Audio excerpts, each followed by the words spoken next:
When books go bad.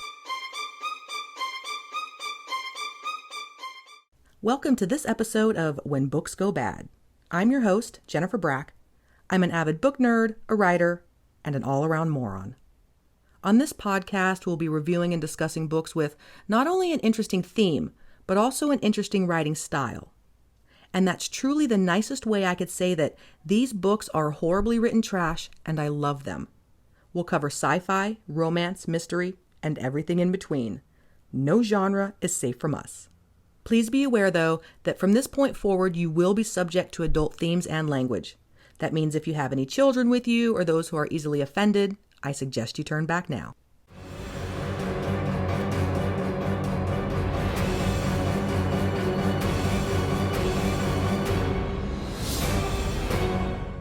This book, when I read it, made me feel the full spectrum of emotions. I wanted to laugh, I wanted to cry, and I was angry, but probably not for the reasons that the authors wanted. The emotions were there, though, and I felt like I'd be doing the world a huge disservice if I didn't share this book with you. So today, we are going to discuss Draekon Mate, Exiled to the Prison Planet. This was self-published in 2017 by Savino and Lili, Zander. There are 200 pages in this book, which makes it a relatively quick read, and it's what's being called a sci-fi menage romance. The way the authors describe the book is crashed spaceship, prison planet, snarling lethal predators, two big hulking bronzed aliens who turn into dragons. The best part? The dragons insist, I'm their mate. When the book begins, we learn that Earth has made contact with alien beings. The authors don't tell us really how this came about, it just is what it is, and suddenly we've got some alien friends. So our alien friends are called the Zorons, and they come from a planet called Zorat. And Zorat is being ravaged by a mysterious disease, and the Zoran scientists need human genetic material to create a cure. So one day our new alien friends pop by Earth and they say, hey, guess what? We've got the cure for leukemia and we'll give it to you in exchange for 10 ladies, no men, 10 ladies that we can take back to planet Zorat for 6 months and run some tests on them to try to find a cure for this disease. We promise they'll be safe, they'll be under the direct protection of the High Emperor, who's the head alien in charge over Zorat, and everything's cool. So whoever's running Earth at the time says, you know what, you got a deal. Give us the leukemia cure and you got your 10 ladies. This is where I would like to point out that this book is one of those where each chapter is from the viewpoint of a different main character. We've got 32 chapters in this book, 3 main characters, and there's a lot going on. I know this is a fairly popular writing style, but for me, I find it's one that makes it really difficult to actually connect with the characters when you're in a different mindset and head every chapter. This book begins chapter 1 from the mindset of Viola Lewis.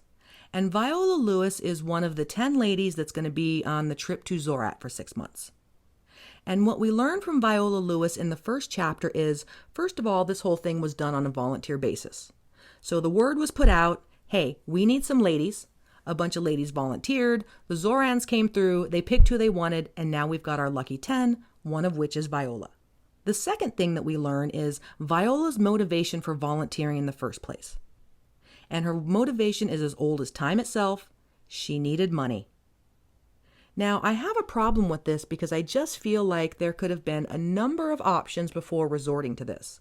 Did Viola try to get a second job, maybe a third job? I don't know, donate some plasma, sell some weed, be a stripper? All of these sound like better options to me than blasting yourself into space to an alien fucking planet where you're going to be a lab rat for 6 months. But this is the decision that Viola made, which it's clear from the get-go that Viola Lewis doesn't make the best life decisions, which is probably why she was fucking broke to begin with. Chapter 1 has all 10 ladies on a Zoran spaceship with 3 Zoran aliens, and they're preparing for liftoff. Now, the Zorons consist of 2 men, Bayrax and Mannix, and 1 female, Retvi. Now, the Zorons don't really look too different from humans, except for the fact that they're 7 feet tall and bronze. There's no cool tentacles or anything. They're just 2 legs, 2 arms, the whole shebang that we have. So the 3 of them are preparing the 10 ladies for liftoff. And even though they're similar to humans, they do speak a different language. So the humans and the Zorons all wear translators in their ears so they can communicate. Now the Zorons are getting ready to put the 10 ladies in stasis pods for the trip. It's going to take them 10 days to get from Earth to Zorat, and the ladies are going to take a nap the whole time. Now the spaceship takes off, everything seems to be going cool, but at some point, Viola Lewis wakes up and her stasis pod opens. And at first she thinks that they've landed on Zorat and the journey's over. And then she sees the 3 Zorhan are standing in the center of the spacecraft, and Bayrex has his weapon pulled and he's pointing it at Mannix and Retvi. And Retvi's pissed and she's screaming at Bayrex. And, since Viola came in mid-argument, she's listening, she's trying to catch up. So Retvi screams at Bayrex like, hey, holy shit, you've altered the ship's course. You locked the controls so nobody can change this. What are you doing? This is treason. And Bayrex doesn't give a shit. He kind of shrugs his shoulders and he says, you know what? I'm not committing treason. I answer to a higher authority. And Retvi's just pissed. And then suddenly she looks over at the cockpit and she catches a glimpse of the screen. And she's like, oh, holy shit, what are you doing? You're taking us to the prison planet. And she says, what are you doing, man? The prison planet not only has an asteroid belt around it that's going to rip this ship to pieces, but it's the home of the Draekons who will then rip them to pieces. So it turns out that it's called the prison planet because Zorat takes the worst of their society, which is the Draekons, and they exile them to this planet where there's a huge asteroid belt so nobody can fucking get in or out. Which kind of doesn't make sense if they can drop people off there, but whatever. We wouldn't have a book if it made sense. Now, Bayrex says, you know what? I don't give a shit what you think. And so hold on real quick. This is what I want to say. I am going to read some excerpts from this book. The beauty of this book is towards the front with the copyright disclaimer, the final line says that short excerpts can be read for review purposes. So I'm definitely going to take advantage of this and read some excerpts. I will let you know before I read them so you're aware of what is my moronic rambling and the author's writing. So this is going to be an excerpt here. And this is what Bayrex says to Retvi when she acknowledges, like, holy shit, the Draekons are on this planet. Bayrex says, for 1,000 years we have sinned against the Draekons. We have used them and imprisoned them. We have exiled them to a harsh and hostile world. And we, the Order of the Crimson Knight, have sworn never to forget. And then Retvi screams at him, you fool! Don't you understand? Even if we survive the landing, they will destroy us. You must let me correct our course before it's too late. And Bayrex doesn't give a fuck, right? So this is what he says back to her. And this is an excerpt. I choose exile and even death so the Draekons may rise again. It is foretold, the humans were the seed that gave life to the Draekon, and I, Bayrex, will provide the seed anew. The human women will destroy the Draekons to the glory that is their birthright. And so it's about this time where the ice cream man's coming around my neighborhood. So if you hear those jingle jangles, that's the ice cream man and my new USB mic picking up everything, probably all the way to Zorat. So we're just going to go ahead and use that as some creepy background music while we continue here. So this is the point where also the ship starts going into the asteroid belt. And it does exactly what Retvi says. It starts ripping the ship apart, wings are flying off, and it's just chaos. People are flying out of their stasis pods, but then they hit the planet and they crash land. So now what we have is Viola Lewis waking up, and she's not injured. She's got some bumps and some bruises. She's a bit disoriented, but she's taking stock and looking around and seeing what else is going on. The first thing that she sees is Retvi and Bayrex. And they're on the floor, and they're injured, and they're passed out, and they're bleeding profusely. And this is where we learn that the Zorons bleed blue and not red like us. So she sees Bayrex and Retvi, they're out, they're fucked up, but then she looks over and she sees Mannix. Poor Mannix didn't make it, so Mannix died, and we're down one Zoron. As far as the 10 ladies go, we've got Olivia, who is alive, but her leg is broken, and it's broken so bad that the bone is poking straight out of the skin and it's ripped her up. Then we've got Janet, and I am sorry to announce that Janet didn't make it. This was a one-way trip for Janet. And you know what? In all actuality, that's Janet's own fucking fault. Who in their right mind signs up for something like this? So, Janet, I'm sorry. We won't be hearing from you for the rest of the book. This is your fault, and rest in peace. Now, the other 8 ladies they're all, like I said, they're fine. They're beat up, they got some bumps and bruises, and they're disoriented. So everybody's looking around and they're trying to figure out what to do. And their first idea is to just crawl back into the stasis pods because they're going to wait for the Zorans to come. What they realize is that they're only 4 days away from Zoran. And look, man, the High Emperor has promised Earth that he will personally take care of these 10 fucking ladies. We're already down 1 lady. What's going to happen? But then the ladies realize that in order to close the stasis pods, it has to be done from the outside. And that would mean that 1 person would have to stay out. And the group's not doing that. So, 3 of the ladies, Viola, Rihanna, and Harper, they all decide that they're going to loot the spaceship, get whatever supplies that they can, pile everybody else inside where they're safe, and these 3 ladies are going to take off out into fucking alien land and, I don't know, find help or something. So, the 3 ladies, Rihanna, Harper, and Viola, they take off and they're traipsing out through alien land, and they're describing it like it's Willy Wonka's chocolate factory. That's what it reminds them of, with the big, colorful, weird trees and whatever. And we can hear animal calls coming from all over, and there's crazy bugs and snake and just a bunch of alien shit nobody knows what it's going to do. So, the alien planet is hot, it's humid, and at one point, they stop to rest, and Harper decides to lean up against a tree, and she gets this weird orange goo on her hand, and she tries to wipe it off in her jeans, but it's not coming off. After a few minutes, it starts to paralyze her arm, and it's working her way through her body and just paralyzing everything. So this is when Rihanna and Viola have one of those showdowns where Viola tells Rihanna, just take Harper back to the spaceship. I'm going to continue on my own and find us help. And Rihanna's going, no, fuck you. You're not going out there by yourself. That's not safe. Well, finally, Viola wins. So Rihanna and Harper go back to the spaceship. Viola takes Bayrax's gun and she just goes off into alien land by herself.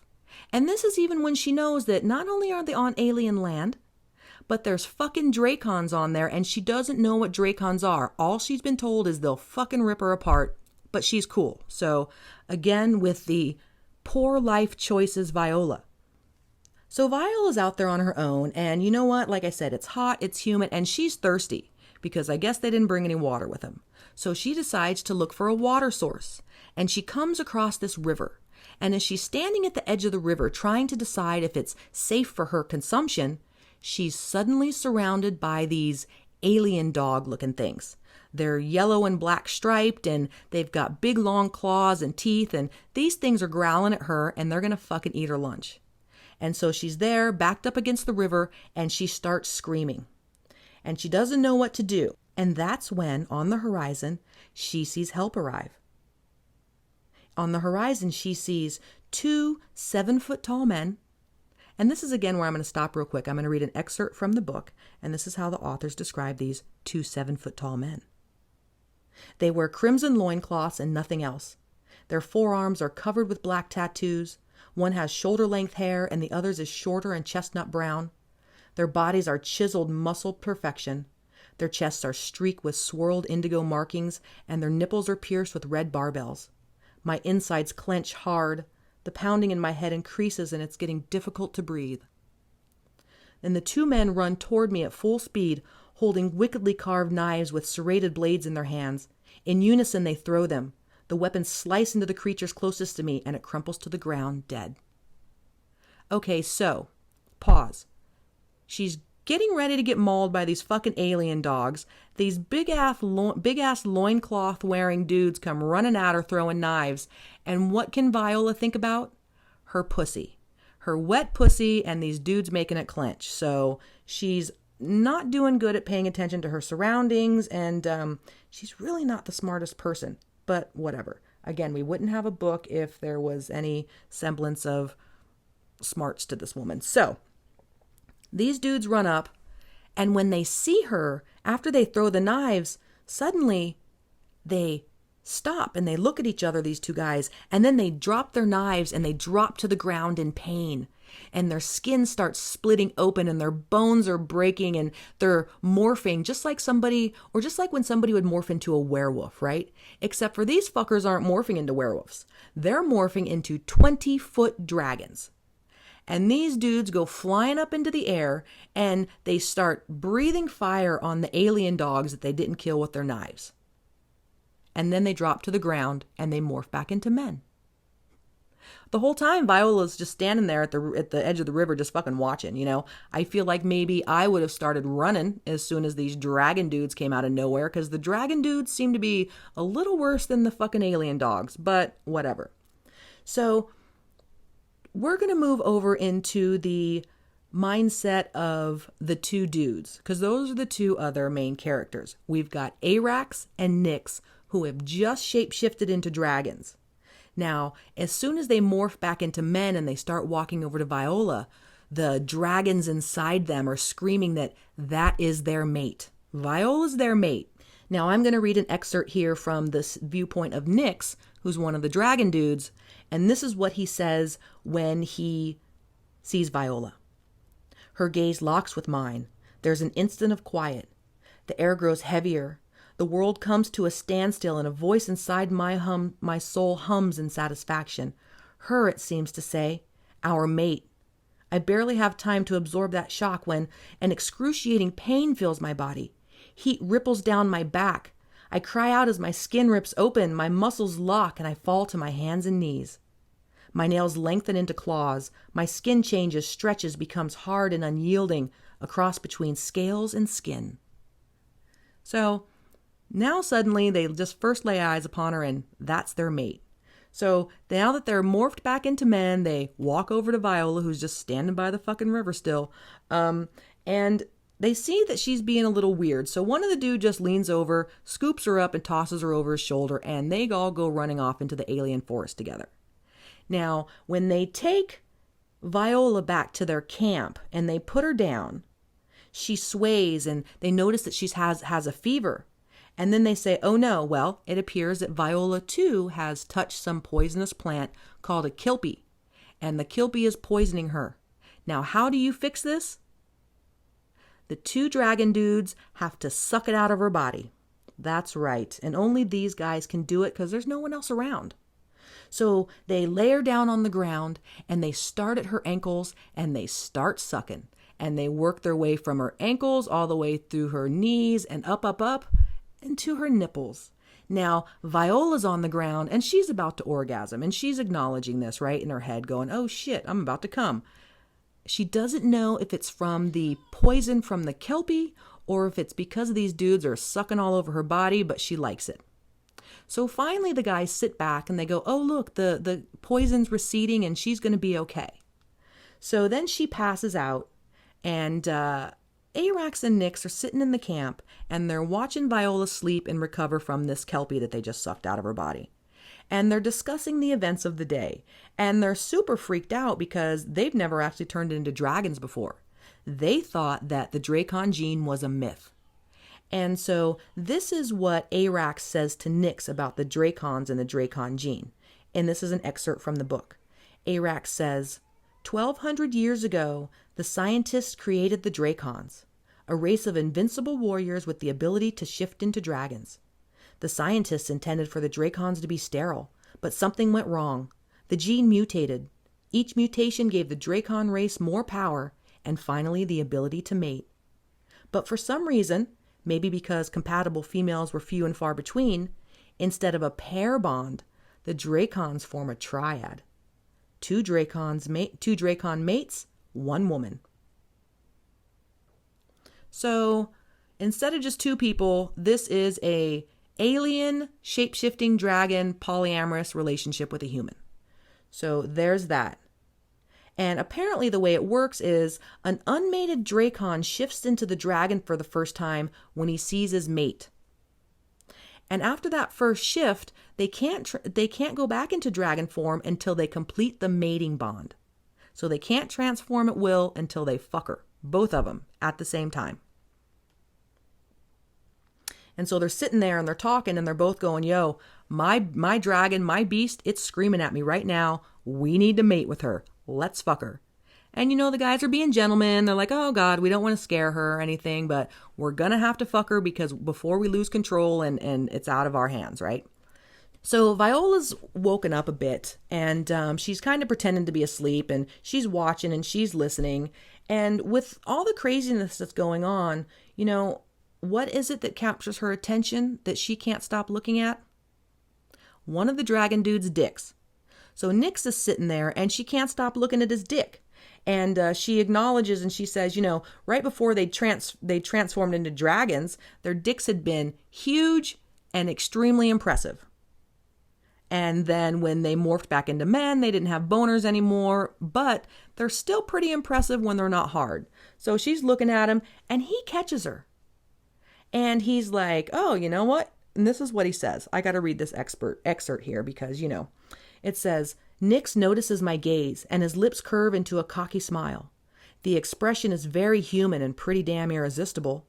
You want to feel me between your legs, he asks. The beast inside me hungers for you. It snarls and it howls at me, demanding that Arex and I take you, bond with you, and fulfill our destiny. Ask me to sink into you and I will. All you have to do is ask. Well, this is about the time where they realize that they can't fucking understand each other. She's got a translator in her ear, but these dudes were dropped on this planet and they don't have any technology with them, right? So they can't understand.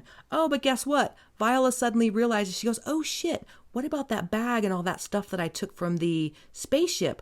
I had the gun and, oh yeah, that's right. I just happened to have a couple of extra fucking translators on me. So she skips over to her bag, pulls out the translators and gives them to Arex and Nyx. And lo and behold, everybody can understand each other now. So they're still out in the middle of the alien forest and, they're getting to know each other. And she says, hi, my name's Viola Lewis, and sticks her hand out to shake their hand. Well, lady, look, they've already sucked your whole body from your toes to your scalp. So I don't think a handshake's really gonna matter at this point. But, they're talking, they're getting to know each other. The alien dudes, Nyx and Arax, they tell her, hey, we've been on this planet for 65 years. We were dropped here when we were 20. The way it works on Zorat is every year they test the male Zorons for the Draekon gene. And if they find it, then they drop their asses on this planet. And the Draekon gene can affect anybody. Arax himself actually is what's considered a highborn. So he's fucking royalty. And in all actuality, he should be the High Emperor of Zorat. But he has the Draekon gene, he was exiled, and his younger brother is now the High Emperor. And so Nyx, on the other hand, is what's considered a lowborn. And he's a thief, a literal thief. So he's a scumbag, steals from people. And if they were still back on Zorat, neither of these guys would even talk to each other because of their class system. But now that they're exiled on the prison planet, they get to fuck the same lady. So as they're getting to know each other, they're basically asking her, where'd you come from? They don't know what Earth is. They've never heard of Earth. And Viola lies to them and tells them, you know what? I was on this spaceship. We were going from Earth to Zorath and the spaceship crashed and I'm the only one that survived. So she says it's just her, but they know she's not telling the truth because that's their mate and they can feel it. So as they're going around and they've already explained, the process of the Draekons and, the myth and the testing and how they got exiled, then they tell her about the mating bond. So she's getting a little goofy and giggly and goo-goo-eyed. And she's like, oh, wait, so in order for you guys to ever turn into a dragon again, you have to fuck me? And they're like, yeah. And she seems to be okay with this. She's processing it. And so the Draekons are a bit worried because it's almost time for the rainy season. And when it rains on this prison planet, it's just not like some sprinkles or maybe even a monsoon. It rains for 3 or 4 months steady. And the rain is so heavy that you can't even see in front of you. And it's so heavy, if you were to step outside, it would completely shred your flesh. So they move from the lowlands get flooded. And that's where the spaceship crashed, was in the lowlands. And so what Nyx and Arax were doing was actually working their way up to their non-rainy season home, which is on some cliffs so they don't get flooded. And so they're wandering around the alien forest, and suddenly out of nowhere they see a flare go up from the direction of the spaceship. And that's when Arax and Nick look at her and they're like, hey, you got something you want to tell us? And she goes, oh shit, okay. So she tells them the whole story about the plane crash and the testing and everything like that, and how the friends were hurt and whatever. And they tell her, they say, look, you know what? We're sorry. We can't go get your friends. It's going to fucking rain, man, and we're not going to drown. And so she says, well, but what about your dragons? And they're like, well, we can't turn into a dragon until we fuck you. And so she starts thinking about it, right? This is how women get bad names. She starts thinking about it, and yes, she does want to fuck him, but if she knows if she fucks him, they'll turn into dragons and she'll get her way and they can go fly and get her friends. And so then she starts being a little slut and she's rubbing up on him, trying to get her way and use her pussy to control these dudes. And Arax isn't falling for it. He looks at her and he's like, oh, wait a minute. Are you sure there's something else you don't want? And she says, well, I'd like that too, but I really want the both of you. So why don't you just come over here and both kiss me? So they do. Because these are dudes that are led with their dicks. I guess they had, they're first meeting their mate for the first time. They've been on this planet for 65 years. And the thing about the Draekon gene is it doesn't affect women. It only affects men. Which, on a side note, I want to say that I think that is extremely sexist. And it's clear that the patriarchy exists in space and on Zorat. Because why the fuck couldn't a woman be a dragon? I think we would be really good dragons. And they're keeping us down all over the universe. Now, they start kissing her, and, I feel, though, as I read these sex scenes, that Arax really is the most liked of the two, which I think probably happens in any polyamorous relationship, right? You're going to like somebody more than the other one, right? And so Arax, I think, is the one that gets most of the attention. Nyx, when they're fucking and they're whatever, he's like always behind her, getting the leftovers, the crumbs, right? Stand behind her, kind of creepily too, squeezing on her titties, kissing on her neck. Meanwhile, she's sucking Arax's face and riding his dick. So I'm sort of thinking that the scales are a bit unbalanced here. Now, as they're getting ready to fuck her, she says this, and I'm going to read another excerpt here from Viola's point of view. And she's looking at Arax when she says this, and she says, he rips off his loincloth, exposing all of him, and there is a lot of him to take in. I thought his cock was big before, but it's grown even bigger now. Long, bronze, and lickable. So, it's interesting to me that, it's only been about 24 hours maybe. I mean, if that amount of time. Now she's on an alien planet. She's got two big fucking dragon dudes that want to skewer her and open every hole on her body with their big dicks. And she's going along with it. She's cool. So, I feel like I would still be back at the spaceship, probably weeping in fear, hoping that those Zorans were coming for me. But you know what? She's out there living life to the fullest. She's living her best life right now. So as they're fucking her, for some reason, Arax and Nyx they're talking to each other, right? They're fucking their mate, but they're talking to each other, and they start to get into a little bit of a spat. And to stop this is what Viola says to them. Can you guys just stop talking and fuck me? And you know what? They give their mate what they want, and they shut the fuck up, and they bang her. Now, they do say romantic things while they're banging her. And that is, she's sitting, she's fucking Arax, and Nyx comes up and he says, my turn. And it's my turn. I wish to pleasure you. And it wouldn't be fair to deny both of your mates. Okay, so that's a little manipulative there, Nyx. And this is one of my favorites when he comes up to her and he pulls out his big alien dick and he says, stroke me, sweet one. Man, these guys are definitely on some romance here. So they fuck her. And the way and it's not just that they both have to fuck her in her pussy, or maybe one is in her mouth and one's in the pussy. One of them has to be in her asshole and the other one has to be in the pussy. And that's what's going to complete the mating bond. And she's cool with this. And she just hops on those dicks and slides down them like they are fire poles. I mean, the way they describe these Draekon dicks as being so bad or being so big, I feel like a woman would probably have to do some stretching, maybe some light cardio or something, but not Viola. She just hopped on there and slid right down and even into her asshole. And so she's happy with it. So now the mating bond is complete, but they didn't turn into dragons again. And Viola's starting to fear that maybe she's not really their mate. Maybe they're attracted to her because, they've been alone on this planet for 65 years, but that's it. So now that they've fucked her and completed the mating bond, even though they didn't turn into dragons, she got her way and they're going to go to the spaceship and they're going to look for her friends. So the next morning, they start out on foot and they head to the spaceship. Now, when they get there, what they find is the spaceship is even more ripped apart, but it's still in one piece. And the place stinks because fucking Janet, her dead body's stinking up the place. Thanks, Janet. And Retvi is still there with Bayrex. And I guess it's been a day now. And I mean, she didn't bleed out. They're both still alive. But she's out of it and she can barely hold her head up and she's not making any sense. But none of the other ladies are there.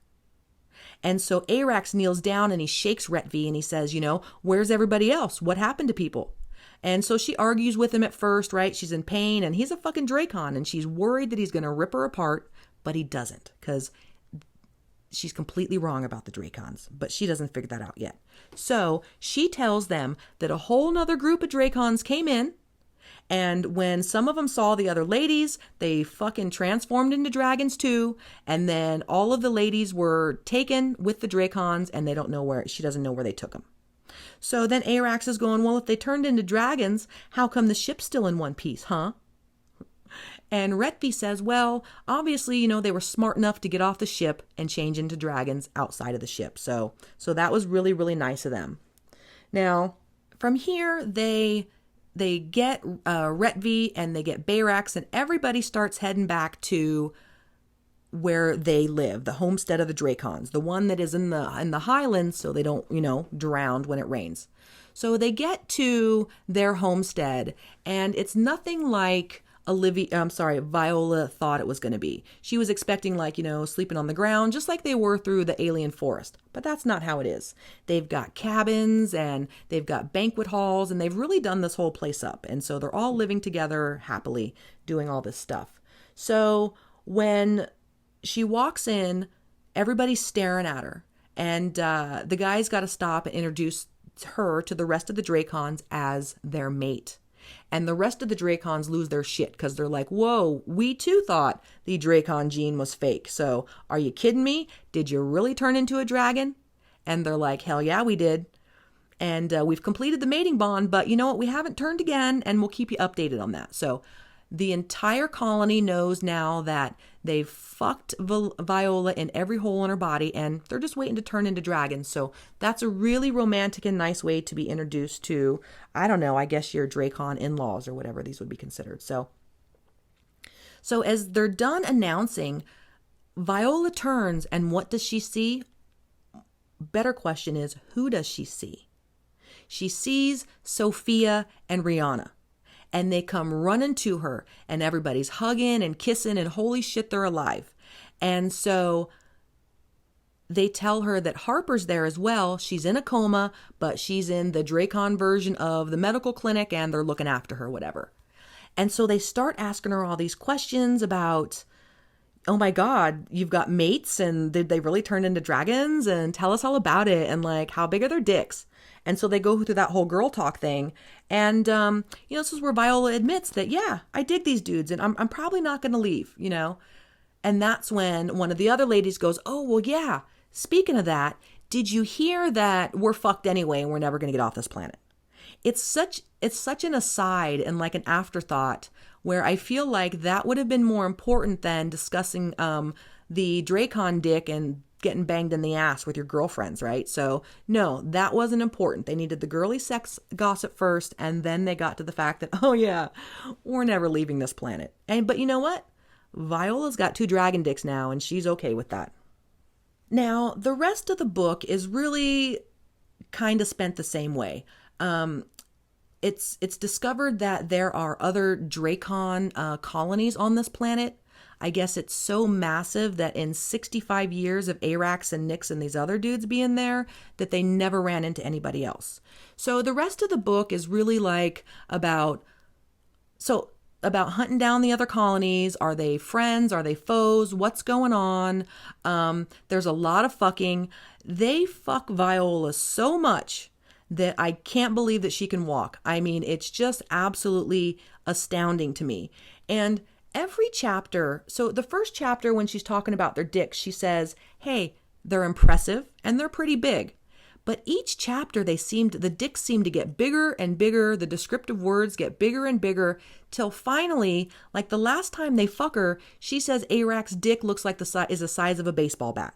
And the exact term that she uses, the size of a baseball bat. So I don't know if that's a dragon thing where your dick just keeps getting bigger, or I don't know.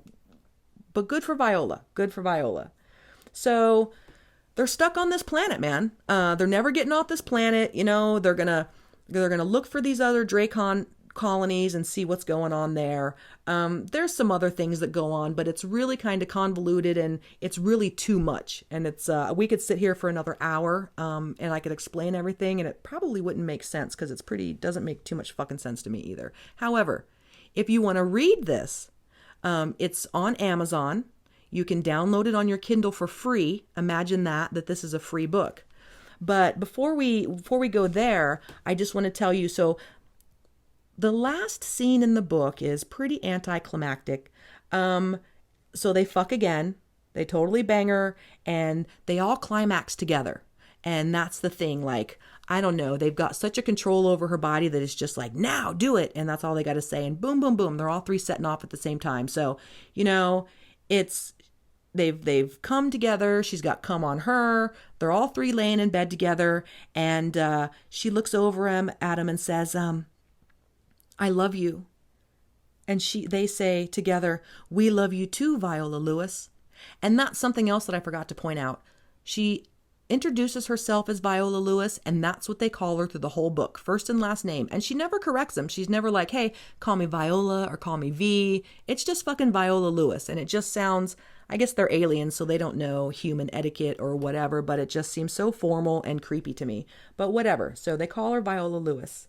And so as they're laying there again, where they've just fucked and she's got cum on her and they've just said that they love each other, and she sits there and one of them looks at her and says, you're my soul. And the other says, you're my heart. And she's crying and she says, my mates. And this is how she ends the chapter. And this is from Viola's point of view here. And this is an excerpt I'm going to read. And it says, my mates, I blink back tears. It only took a trip through space and surviving a coup, a crash, poison fruit, a kidnapped attempt, and alien predators, but I found my soulmates, both of them. So, you know what? That's really all I'm going to give you for Draekon Mate Exiled to the Prison Planet. Again, you can download this for free on Amazon to your Kindle, but also there's 8 other fucking books. Okay, I guess every lady that was on this spaceship, her dragon mates are on this planet and they're gonna find them. So if this wasn't enough for you, again, there's 1, 2, 3, 4, 5, 6, 7, 8 of them. And I just want you to remember that this book took 2 people, 2 minds to create. And this is where it ends. I would like to thank you for joining me in my moronic rambling today while we discuss the Draekon Mate Exiled to the Prison Planet. We will be doing a podcast every 2 weeks, so feel free to stop back by if you would like some more trash in your life.